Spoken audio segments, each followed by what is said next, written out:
Haleluya. Puji Tuhan, selamat pagi dan salam sejahtera di dalam kasih Tuhan kita Yesus Kristus. Pagi yang baik ini kita sungguh bersyukur, berterima kasih kepada Tuhan. Kalau kita masih diberikan kesempatan, kita masih diberikan kekuatan, kesehatan oleh Tuhan, kita dapat bertemu, berjumpa pagi hari ini. Sebelum kita beraktivitas, mari sediakan hati setiap pribadi lepas pribadi bersama-sama untuk kita mendengarkan firman Tuhan. Mari kita berdoa. Bapa di dalam surga, di dalam nama Tuhan kami Yesus Kristus, pagi yang baik ini kami bersyukur karena anugerah-Mu kami nikmati dan kami alami dalam hidup kami. Terima kasih Kau yang masih memperkenankan kami memasuki hari yang baru ini. Itu sebabnya pagi ini kami mau bersama-sama mendengarkan firman Tuhan.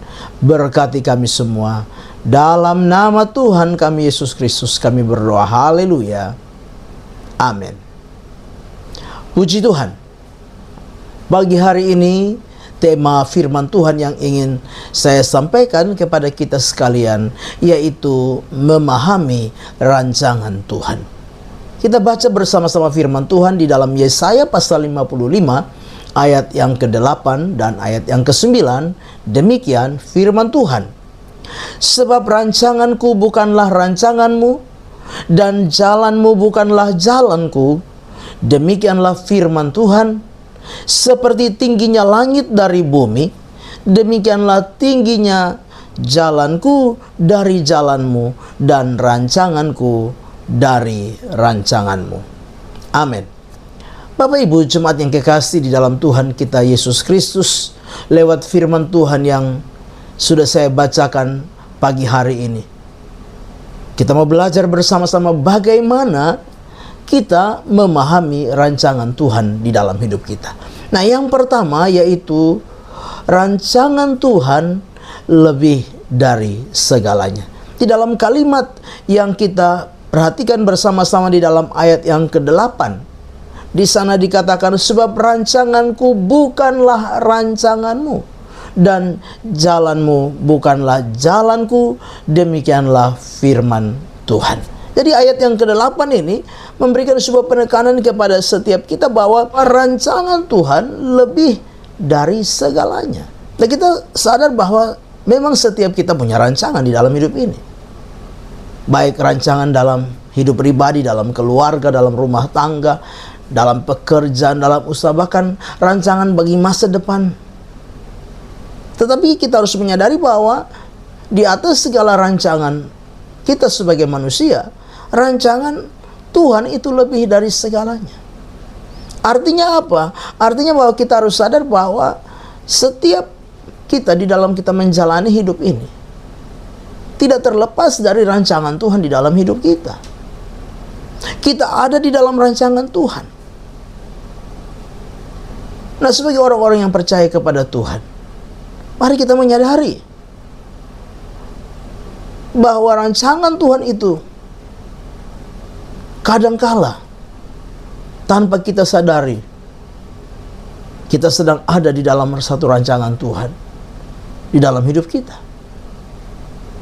Rancangan Tuhan bukan sebuah rancangan yang kebetulan, tetapi rancangan Tuhan itulah yang lebih dari segala-galanya di dalam setiap kehidupan kita.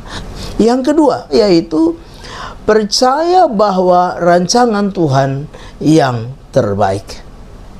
Kalau kita memperhatikan di dalam ayat yang ke-9 dikatakan, seperti tingginya langit dari bumi, demikianlah tingginya jalanku dari jalanmu, dan rancanganku dari rancanganmu.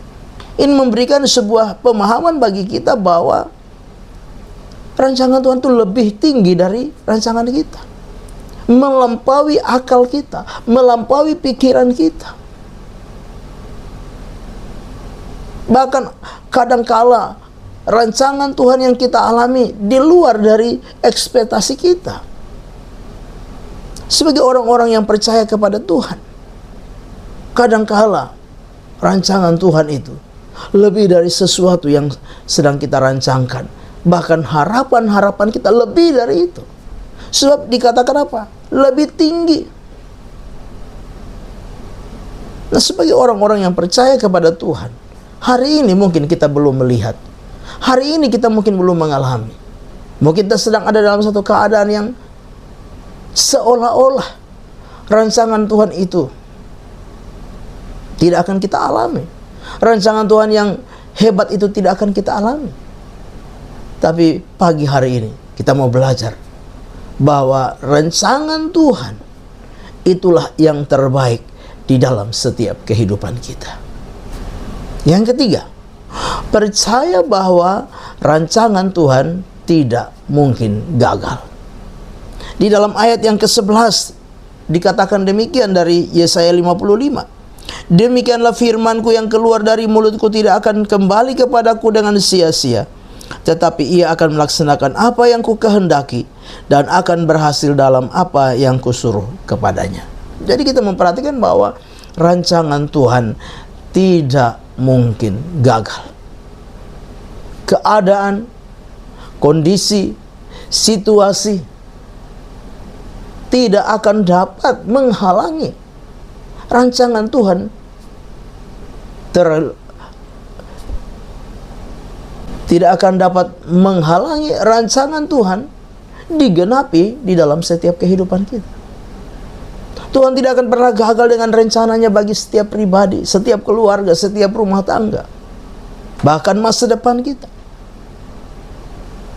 Tuhan akan apa? Menyatakan rancangannya dalam hidup kita.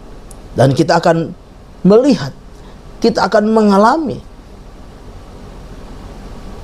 Yang terpenting bagi kita hari ini, sebagai anak-anak Tuhan, kita harus meyakini, kita harus mempercayai bahwa rancangan Tuhan pasti terjadi dan digenapi di dalam setiap kehidupan kita.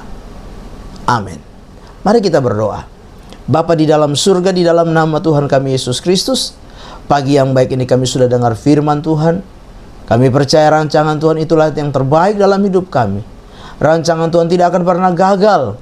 Rancangan Tuhan melebihi segala-galanya di dalam setiap kehidupan kami. Terima kasih Bapa buat segala rancangan dalam hidup kami sepanjang hari ini. Kami serahkan seluruh hidup kami, roh, jiwa, dan tubuh kami dalam tangan Tuhan. Dan kami percaya kami akan terus berjalan di dalam rancangan Tuhan di sepanjang hari ini. Terpujilah nama Tuhan. Kami mau melangkah bersama Tuhan di hari baru ini, mengucap syukur. Dalam nama Tuhan kami Yesus Kristus kami berdoa. Haleluya. Amin. Selamat pagi. Tuhan Yesus memberkati.